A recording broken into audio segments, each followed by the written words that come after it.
ముఖ్యమంత్రి నారా చంద్రబాబు నాయుడు ఇవాళ తిరుమలకు వెళ్లనున్నారు. 2 రోజుల పాటు తిరుమలలో పర్యటించనున్నారు. సీఎం చంద్రబాబు నాయుడు తన మనవడు నారా దేవాంశ్ జన్మదినాన్ని పురస్కరించుకుని కుటుంబ సభ్యులతో కలిసి తిరుమల శ్రీవారిని దర్శించుకోనున్నారు. సీఎం చంద్రబాబు మనవడు దేవాంశ్ ఈ నెల 21న పుట్టినరోజు జరుపుకోనున్నారు. దేవాంశ్ పుట్టినరోజు సందర్భంగా ప్రతి ఏడాది చంద్రబాబు నాయుడు కుటుంబ సభ్యులు తిరుమల శ్రీవారిని దర్శించుకుంటున్నారు.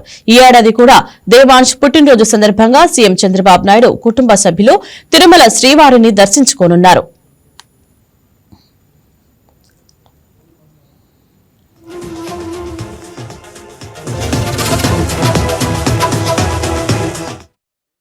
ఇందుకోసం సీఎం చంద్రబాబు నాయుడు ఆయన సతీమణి నారా భువనేశ్వరి, కొడుకు లోకేష్, కోడలు బ్రాహ్మణి, మనవడు దేవాంశ్లు ఇవాళ తిరుమలకు బయలుదేరనున్నారు.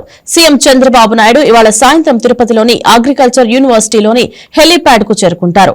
అక్కడి నుంచి రోడ్డు మార్గంలో తిరుమల చేరుకుని రాత్రికి శ్రీ పద్మావతి అతిథి గృహంలో బస చేయనున్నారు.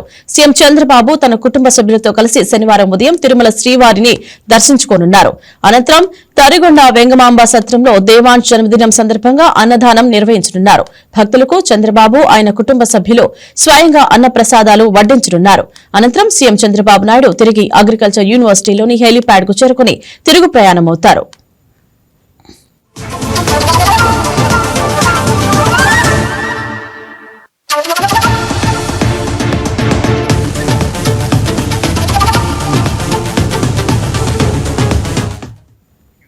ప్రతి ఏడాది దేవాంశ్ జన్మదినం రోజున వెంగమాంబ అన్నప్రసాద కేంద్రంలో ఒకరోజు అన్నప్రసాద వితరణకు అయ్యే ఖర్చును టీటీడీకి విరాళంగా అందజేస్తున్న చంద్రబాబు నాయుడు కుటుంబం శ్రీవారి దర్శనం అనంతరం భక్తులకు అన్నప్రసాదాలను వడ్డిస్తోంది.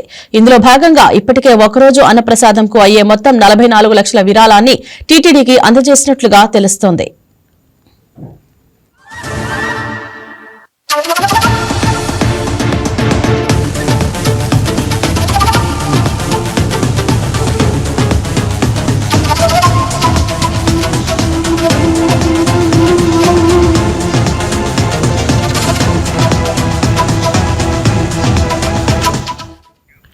ఇదే అంశం గురించి మా స్పెషల్ కరెస్పాండెంట్ సెల్వం ఫోన్ లైన్లో సిద్ధంగా ఉన్నారు. సెల్వం, చెప్పండి. ఆంధ్రప్రదేశ్ ముఖ్యమంత్రి నారా చంద్రబాబు నాయుడు తిరుపతి పర్యటన చేయబోతున్నారు. మీ దగ్గర ఉన్న ఇన్ఫర్మేషన్ ఏంటి? ఏదైతే చూసుకుంటే ఈ రోజు రేపు ఆయన తిరుమల వెంకటేశ్వర స్వామిని దర్శించుకోవడంతో పాటు పలు అభివృద్ధి కార్యక్రమాల్లో కూడా పాల్గొననున్నట్లు మనకు తెలుస్తుంది. ముఖ్యమంత్రి పర్యటన వివరాల్లోకి వస్తే మాత్రం మాకు ఈ రోజు సంబంధించి సాయంత్రం 4:30 గంటలకు గుంటూరు జిల్లా ఉండవల్లిలోని తన నివాసం నుండి హెలికాప్టర్ ద్వారా ఆయన బయలుదేరతారు. సాయంత్రం 6 గంటలకు తిరుపతిలోని వెంకటేశ్వర అగ్రికల్చర్ కాలేజీ హెలిప్యాడ్ కు కూడా చేరుకుంటారు. అక్కడ నుండి రోడ్డు మార్గంగా తిరుమలకు చేరుకొని రాత్రికి గాయత్రి నిలయంలో కూడా ఇటు బస చేస్తారు. రేపు మార్చి 21వ తేదీ శనివారం ఉదయం 6:20 ముఖ్యమంత్రి శ్రీవారిని కూడా అంటే కుటుంబ సభ్యులతో కలిసి కూడా శ్రీవారిని దర్శించుకుంటారు. అనంతరం మాతృశ్రీ తరిగొండ వెంగమాంబ అన్నప్రసాదం చేరుకుని అక్కడ భక్తులకు స్వయంగా అన్నదానాన్ని వడ్డించడమే కాకుండా వాటితో పాటు ముఖాముఖిగా కూడా సంభాషిస్తారని కూడా తెలుస్తుంది. ఆ తర్వాత కూడా తిరుమలలోని ఇంటిగేట్ కమాండ్ అండ్ కంట్రోల్ సెంటర్ ను కూడా సందర్శించి నిఘా వ్యవస్థను కూడా పరిశీలిస్తారు. దీనికి సంబంధించి ఉదయం 10:45 TTD water and food analysis ల్యాబొరేటరీని కూడా ఆయన ప్రారంభించినట్టు కూడా మనకు తెలుస్తుంది. ఈ పర్యటన ముగించుకొని శనివారం మధ్యాహ్నం 12:40 రేణిగుంట విమానాశ్రయం నుండి ప్రత్యేక విమానంలో బయలుదేరి మధ్యాహ్నం 2 గంటలకు హైదరాబాద్ లోని తన నివాసానికి కూడా చేరుకుంటారని కూడా మనకు తెలుస్తుంది. ఈ ప్రధాన విషయం చూస్తే తన మనవరైనటువంటి దేవాంశ్ పుట్టినరోజు సందర్భంగా కూడా ప్రతి ఏటా కూడా ఆయన తిరుమలకి చేరుకుంటారు. చేరుకొని ఆడ 44 లక్షల రూపాయలు అంటే ఒక్కరోజు అన్నదానానికి సంబంధించినటువంటి పథకానికి ఆయన 44 లక్షల రూపాయలు కూడా డీడీ రూపంలో టీటీడీకి అందిస్తారు. ఈ డీడీకి సంబంధించి కూడా నిన్నటి రోజునే కూడా ఇక్కడికి టీటీడీ కూడా చేరుకున్నటువంటి పరిస్థితి.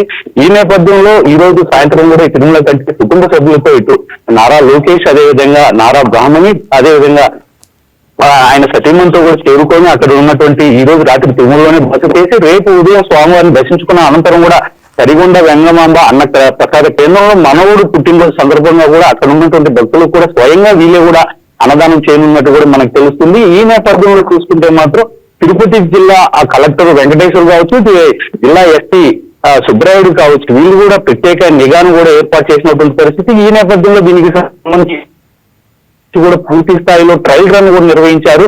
వాహనం సంబంధించి ఇటు మొదటగా ఎక్కడైతే తిరుమలకు వెళ్లే విధంగా, అదేవిధంగా తిరుమల నుంచి కూడా ఇటు రేణిగుంట విమానాశ్రయానికి కూడా కూడా నిర్వహించారు. ఏదైనా లోటుపాట్లు ఉంటే కూడా గుర్తించి వెంటనే వాటిని right right thank you Selvam.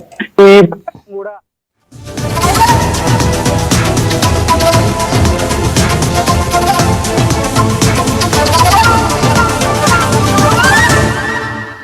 ఈ వీడియో మీకు నచ్చినట్లయితే లైక్ చేయండి, షేర్ చేయండి, మా ఛానల్ కి సబ్స్క్రైబ్ చేయండి.